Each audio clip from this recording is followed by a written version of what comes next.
Hello everyone. रीनीट से लगभग 20 से 25 दिन बच गए हैं और इनमें कुछ स्टूडेंट जिनका स्कोर अभी 300, 400, 450 यानी बिलो 500 है, उनका कॉन्फिडेंस बिल्कुल डाउन हो गया है।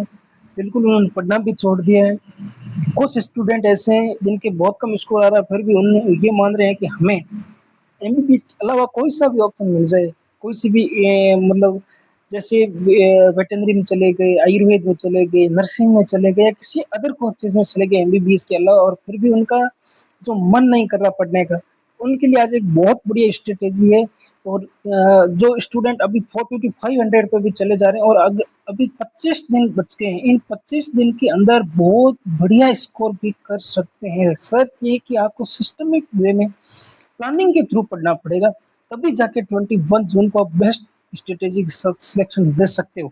और जिन स्टूडेंट के 300 नंबर पे वो 500 तक कैसे पहुंचना है, उनके लिए भी स्ट्रेटेजी ये प्लानिंग मैंने करी है।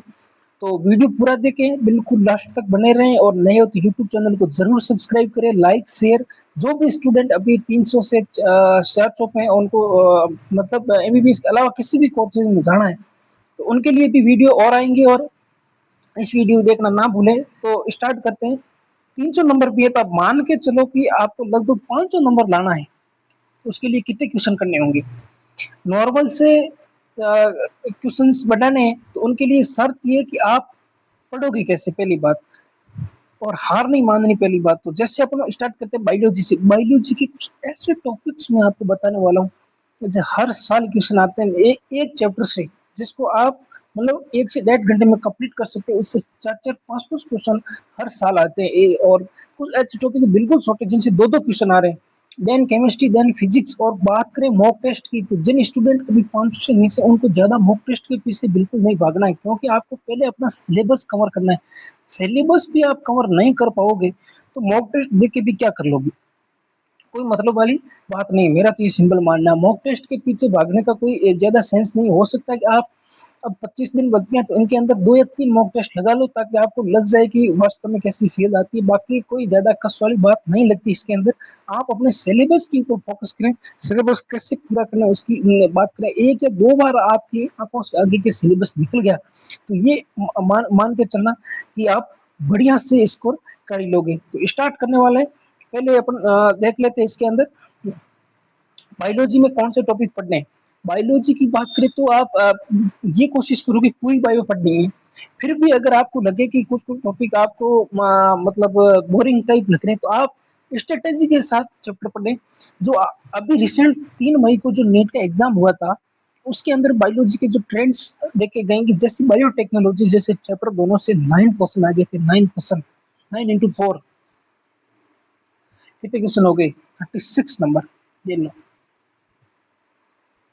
36 नंबर डायरेक्ट बायोटेक्नोलॉजी से आ गए। उसके बाद आप पहुंचे एनिमल किंगडम, बहुत ईजी, जिसके कुछ क्लासिफिकेशन हमारे वहां से 2 से 3 क्वेश्चन हो गए, और बाकी एग्जाम्पल को मिलाकर के 5 क्वेश्चन। बायोमोलिक्यूल बहुत ईजी, 2 क्वेश्चन। फ्रॉग 10 मिनट का चैप्टर है, 2 question.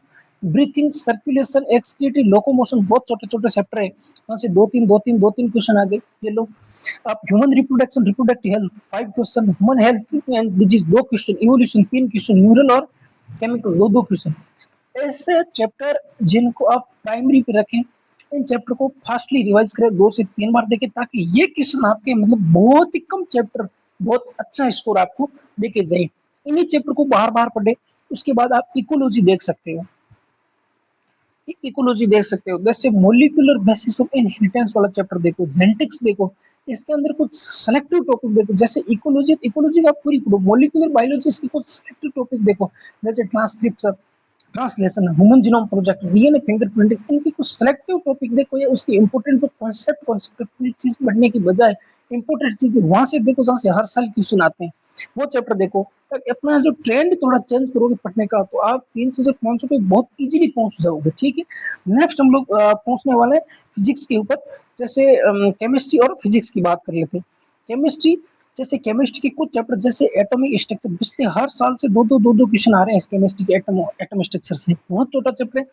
Chemical bonding 3 question, thermodynamics, P block, DF block, बहुत छोटा चैप्टर है, 3 क्वेश्चन डीएफ ब्लॉक से आ गए। और सोल्ट एनालिसिस बिल्कुल आप कहीं वीडियो देख के वन शॉट देख लो, मैच द फॉलोइंग क्वेश्चन आता है ज़्यादा से ज़्यादा, तो सॉल्ट एनालिसिस को बढ़िया से देख लेना। अल्कोहल, फिनॉल, ईथर और कोऑर्डिनेशन कंपाउंड, इनऑर्गेनिक का सबसे important coordination compound chemical bonding वाला जो चैप्टर है, वहाँ से देख लो। पी ब्लॉक, जीओसी यहाँ से देख लो। कुछ ये जो केमिस्ट्री के इंपॉर्टेंट टॉपिक्स बताए गए हैं वो देख लो। और फिजिक्स की बात करें तो सबसे पहले आप यूनिट और डायमेंशन, हर साल 3 क्वेश्चन है, ये यूनिट और डायमेंशन बहुत छोटा चैप्टर है। उसके बाद आप देख लेना करंट इलेक्ट्रिसिटी, 3 क्वेश्चन हर साल, 4 से 5 question. Electric potential capacitance, electric charge यानी इलेक्ट्रोस्टैटिक वाला चैप्टर। फ्लूइड मैकेनिक्स 2 से 3 क्वेश्चन, छोटा सा चैप्टर है। और इसके बाद एसी, बहुत छोटा चैप्टर है, 1-2 क्वेश्चन, 1-2 क्वेश्चन। ईएमआई, एमईसी, और लास्ट में जो हमारे पास फिजिक्स में बचती है वो थी मॉडर्न फिजिक्स।